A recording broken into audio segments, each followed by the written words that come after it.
বর্ণদুর্গ জেলাগুলোতে ত্রাণ সহায়তা দিচ্ছে জাকের পার্টি। গত শনিবার থেকে কুমিল্লা, ফেনী, মৌলভীবাজার, লক্ষ্মীপুর, নোয়াখালী, চাঁদপুর ও হবিগঞ্জ জেলার বিভিন্ন এলাকার বন্যাদুর্গত মানুষের মাঝে রান্না করা খাবার বিতরণ শুরু করে জাকের পার্টি ও সহযোগী সংগঠনগুলো। সেই সঙ্গে শুকনা খাবার, পোর্সেলাইন এবং বস্ত্র সামগ্রী বিতরণ অব্যাহত রয়েছে। বন্যাত ত্রাণ সহায়তা দিতে ইতিমধ্যে দলটির কেন্দ্রীয় কার্যালয়ে কেন্দ্রীয় ত্রাণ ভাণ্ডার স্থাপন করা হয়েছে। আজ একই ধারাবাহিকতায় বৃহস্পতিবার লক্ষ্মীপুর জেলা বন্যার্তদের মাঝে রান্না করা খাবার খাওয়াচ্ছে। রান্না করে খাইতে পারি না তো, যে কষ্ট যাইতে আছে হানি আমাদের খুদা মরি যায়, আমরা মরি যাই। ফুডি ঘর পড়ে গেছে, বড় কষ্ট আছে, আমি খাইতে পারি না, লইতে পারি না, কিছু করতে পারি না, অনেক যন্ত্রণার ভিতরে আছি। এখন বাধ্য হয়ে আমি এখানে আপনার কাছে ভিক্ষা করতে চাইতেছি। লক্ষ্মীপুর জেলা জাকের বাড়ির প্রচার সম্পাদক ছিলাম, সাবেক কমলনগর ভারপ্রাপ্ত সভাপতি ছিলাম। এখন জাকের বাড়ির সাথে আসি, জাকের বাড়ি করবো যতদিন আমি বাঁচবে। জাকের বাড়ি মহামান্য চেয়ারম্যান সাহেবের নির্দেশে ত্রাণ বিতরণের আমাদের ক্যাম্পে আইলাম, সকলের সাথে সাক্ষাৎ দিল, তবর বিতরণ করলাম। বাড়ির মহামান্য চেয়ারম্যানের নির্দেশে বন্যা দুর্গত এলাকার জন্য সবার জন্য খাদ্য রান্নার খাদ্য বিতরণ করার জন্য হুকুম দিয়েছে। আমি লক্ষ্মীপুর যুব স্বেচ্ছাসেবক ফ্রন্টের সভাপতি।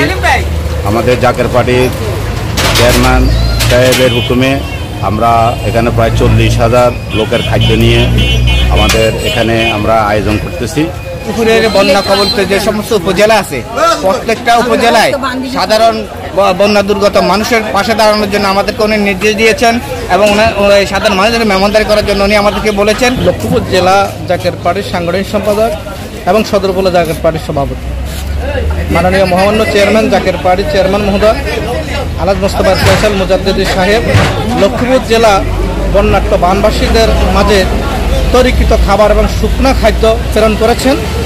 আমরা লক্ষ্মীপুর জেলা জাকের পার্টি এই তৈরিকৃত খাবারের এই ক্যাম্প, এখানে 5 দিন এই খাবার প্রস্তুত হবে।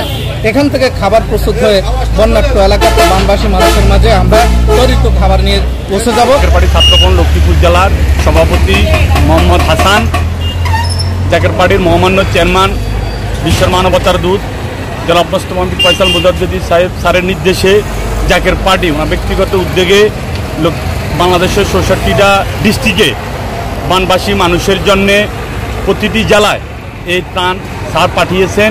আমরা এখানে নির্দিষ্ট জেলায় পাক করার পরে আমরা প্রত্যেকটা আমাদের জেলার যেখানে বন্যা ক্ষতিগ্রস্ত মানুষ তাদের নিকট আমরা পৌঁছে দিব এবং যারা সবচাইতে বেশি ক্ষতিগ্রস্ত প্রথমাঙ্গের অধিকার তাদেরকে আস্তে আস্তে এটা আমাদের কার্যক্রম 4-5 দিন বলছে।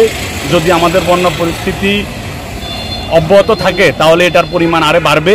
এই মিলে আমরা আশা করি টার্গেট প্রতিদিন আমাদের 5,000 লোকের খাওয়ার ব্যবস্থা করব। হ্যাঁ, আসলে আপনার কাছ থেকে জানতে চাচ্ছি, আপনারা জাকের পার্টির আসলে যে এখানে বন্যার্ত পাশে যে দাঁড়িয়েছেন, মানে আসলে এটা মানে কেমন, মানে কার উদ্যোগে নিয়েছেন, মানে কার উদ্যোগে দাঁড়িয়েছেন এবং কি আপনাদের কাছে কেমন লাগে? আমাদের কাছে ইনশাল্লাহ খুব ভালো লাগে। আর এটা আমাদের জাকের পার্টির মহামান্য চেয়ারম্যানের হুকুমে আমরা কাজ করতেছি। আমরা প্রতিদিনই কাজ করার চিন্তা নিয়ে এখানে আসছি এবং 5 দিন ব্যাপী আমাদের এই কার্যক্রম চলবে।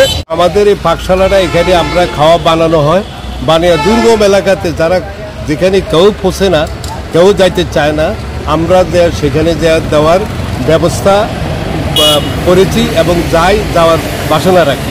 লক্ষ্মীপুর জেলার বানবাসীদেরকে সাহায্য করার জন্য আমাদের জাকের পার্টির মহামান্য চেয়ারম্যান মহোদয় আমাদের কাছে পাঠিয়েছেন, খাদ্য খাবার পাঠিয়েছেন। আমরা এখানে পাকশালা হিসেবে পাকশাক করে আমরা রান্না করা খাদ্য এই লক্ষ্মীপুর জেলার বানবাসী যে প্রত্যন্ত অঞ্চলে পৌঁছে দেওয়ার জন্য আমাদের শতাধিক কর্মী এখানে আমাদের বিভিন্ন ফ্রন্টের জাকের পার্টির মূল দল এবং অঙ্গ সংগঠনের সকলে প্রস্তুত রয়েছে এবং আমরা তাদের কাছে রান্না করা খাদ্য পৌঁছাই দেব।